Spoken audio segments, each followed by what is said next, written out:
Sana po patulungan niyo po ang aking neighbor center at saka po ang single. Sobra pong hirap talaga. So yan, ang kanyang kahilingan ay sana Magpunta dito sa Kalinga. sana daw po magpunta dito sila Kalinga Prab.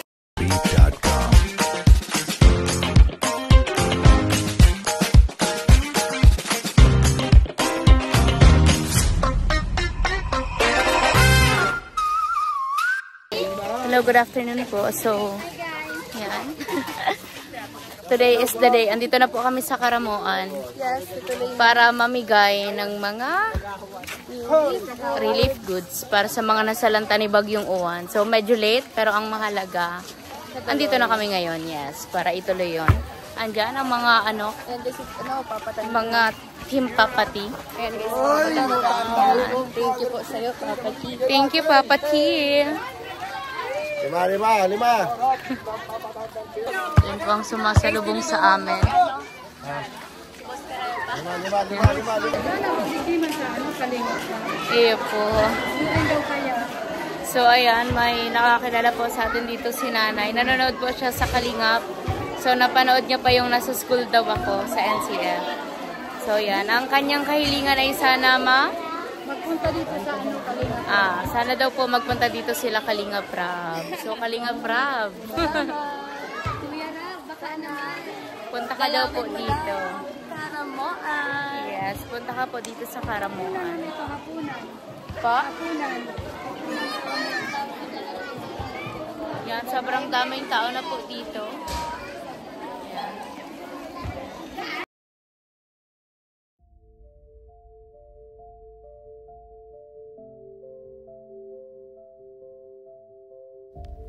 Super Typhoon Uwan, isa sa napakalakas na bagyo na tumama sa Pilipinas at isa ang Karamoan sa mga naapektuhan nito. Nag-iwan ito ng masakit at nakakalungkot na bakas at hanggang ngayon, kitang-kita pa din sa mga mata ng residente ang lungkot. Dahil pangingisda ang kanilang pangunahing hanap buhay at dahil sa lakas ng alon, hindi pa din sila makapunta ng laot para maghanap buhay. Kaya kahit sa simpleng tulong na hatid ng papatantan, ay malaking tulong na sa kanilang pamilya para may maihain sa kanilang mga hapagkainan.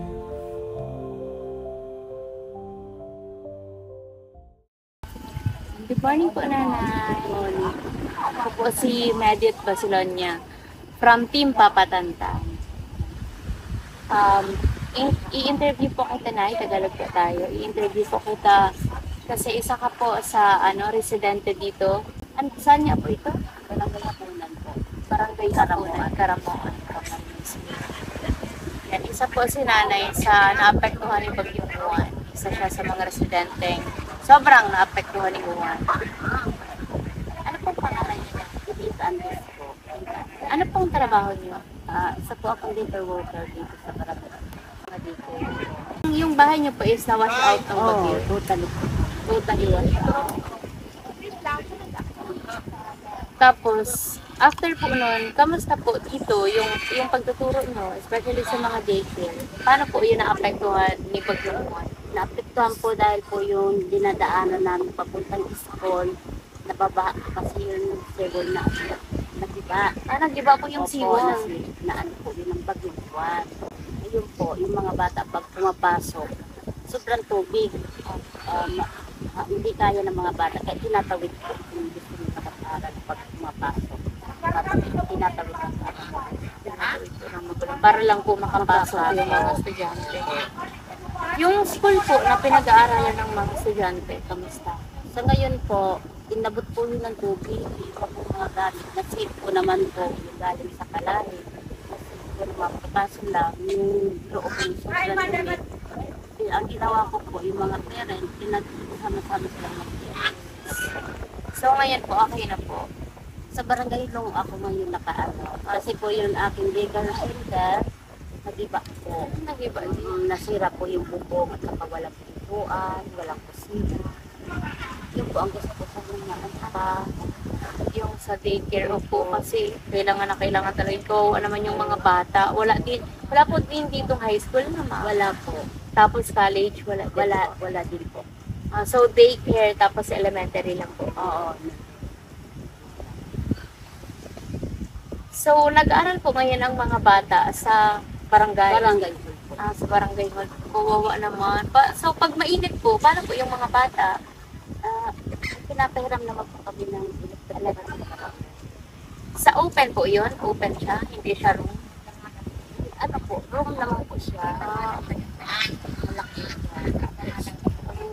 Kulang po yung nangyari. Nagkaroon din kami ng sarili school ng mga bata. Kasi pag may okasyon, yung mga gamit ng barangay, pag naglalabas ng mga upuan, dumadaan din sa Opo. May mga community po ako, may mga taong sumusuporta sa akin. Nahanda naman po silang tumulong, pero sa abot lang din po ng mga kaya. Ang pinaka priority po, ma'am, is yung sa sa school, no, para maayos yung sa daycare kahit mapapungan, tapos mapapinto para yung pinto para makapagturo na po kayo, tapos para makapasok na din po yung mga bata. Sa ngayon po, nakakapasok yung mga bata. Kaso lang po nasa barangay yun. Sa barangay. Yung school po namin ngayon, may bubong naman po. Kaso lang yung pinto, wasak talaga. Walang mga pinto ang bintana. Ay magagamit po, hindi pwedeng walang pinto kasi mababasa. Tsaka kusina po ang problema po. Kusina. Sana magkaroon ng kusina kasi po yung gamit pong mga pagkusina, dapat nasa kusina din. Katulad ng freezer, may freezer po galing po yung Kalay. Tinulungan din po ako ng Kalay na magkaroon ng gamit. Yung freezer po para sa school? Opo. Para sa mga bata? Oo. Very good naman po yung Kalahi, Pero yan, hingi na lang po ako ng message nyo. So, kung gusto nyo pong humingi ng tulong sa mga tao pong na makakanood ng video na ito. Magandang umaga po sa mga nanonood. Ako po si Tita Andes, daycare worker po. Gusto ko po sana humingi ng tulong na ang aking po daycare center ay magkaroon po ng pinto dahil po yun ang unang-unang problema. At saka kusina po.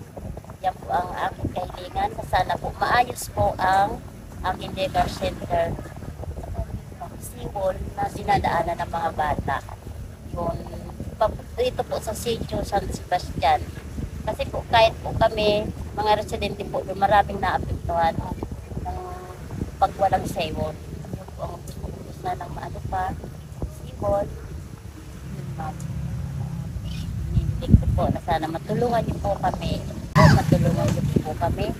Na sana magkaroon po ng sewon ang San Sebastian, Sitio San Sebastian, at saka po yung daycare center ko po. Sana maayos naman. Ano pong naging epekto sa community nung pagkakagiba ng sewol? Marami pong napektuhan kasi hindi lang po daycare ang dumadaan doon, kahit mga elementary.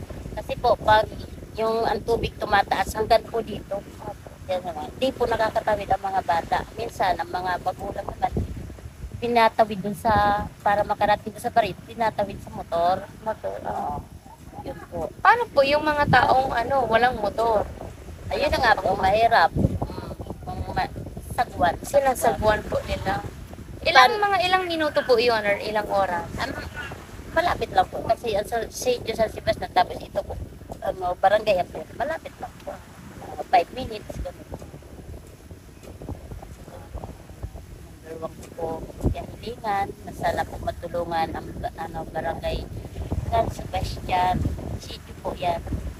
Na magkaroon po ng maayos na sewon at saka po ang daycare center po po. Sana po matulungan niyo po ako.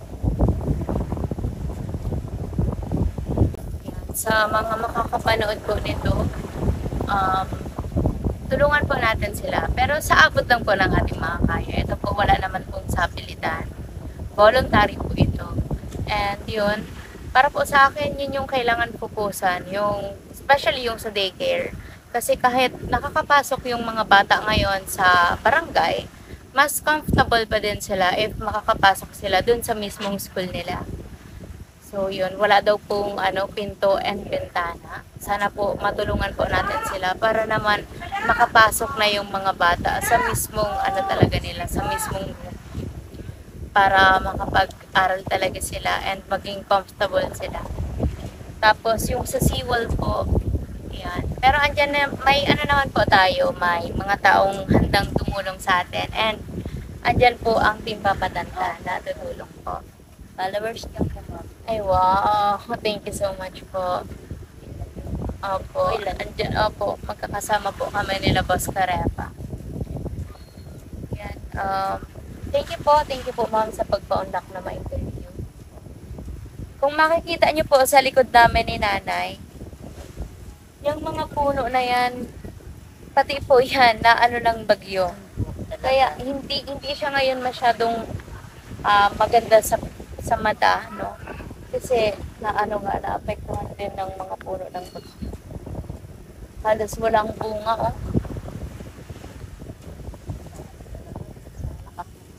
Sobrang lakas po na. Saan po? Paano po kayo nung nung bagyo? Nakituloy po kami, pero po yung mga gamit namin, hindi na namin na iligit. Kaya po nang bumalik kami, wala na kami bahay. Iba namin gamit, nasa labas na. O, yung iba na, wala na din po. Wala na. Kaya po, isa pa yung sa gusto ko pong matulungan dito. Ako nakakabangon. Opo. Bukod po, ma'am, sa pagtuturo, ano po pong pinagkakaabalahan? Wala naman. Yan lang po. Ano pong trabaho ng asawa niyo? Sa dagat. Dagat din. Kaso sobrang lakas po ng alon. Kung naririnig niyo po, sobrang lakas ng dito, ng alon. Wala, hindi na nakakapag-hanap buhay ang mga tao dito. Sobrang hirap na po. Buti na lang po talaga pumunta dito si Papa T para magbigay ng kaunting tulong, kahit simpleng bigas. Laking bagay po yun sa amin, yung binigay niyo po bigas. Laking bagay po yun. Thank you po kay Papa T and yan sa Team Papatantan and sa mga nag-donate po. Thank you so much po. Panay, may aabot po ako sa inyong tulong. Pinapaabot po ito ng mga taong tumulong. Nagbigay po sila ng kaunting tulong para po sa sa charity na ito. And from Papatanta, nagbigay din po si Papa T ng pera para kay Nanay. Salamat po. Thank you po sa inyong lahat sa team ng Papatamtam. Maraming Papatantan salamat. po. Papatantan. Yes po. Maraming salamat po. Sana po gabayan kayo ng Panginoon. And sa mga taong gusto po tumulong, Sa mga tao pa pong gustong tumulong dyan, sana po matulungan niyo po ang aking decor center at saka po ang seawood. Sobra pong hirap talaga. Sobra pong hirap. Sana po tulungan niyo po ako. Tulungan niyo po kami. Maraming salamat po sa nilagay niyo tulong sa ngayon po. Thank you, ma'am. lang po ako, daan lang po ako ni God. Ako lang ang ginawa niyang daan para mapaabot po yung mga tulong. Salamat po. Salamat po sa inyo. Thank you po. Unang-una, thank you po kay God kasi nakarating kami dito ng Team Papatanta ng Ligtas. And thank you po kasi may mga taong nagbigay ng tulong para sa charity na to. Yan, especially po kay Papatantan na siya po ang major sponsor talaga ng charity na to. Thank you so much, Papatantan. More blessings to you. And sa mga taong nagpaabot po ng tulong, thank you so much po. Salamat po. Thank you po. Thank you, Nay. Gabayan tayo ng Panginoon. Thank you so much po.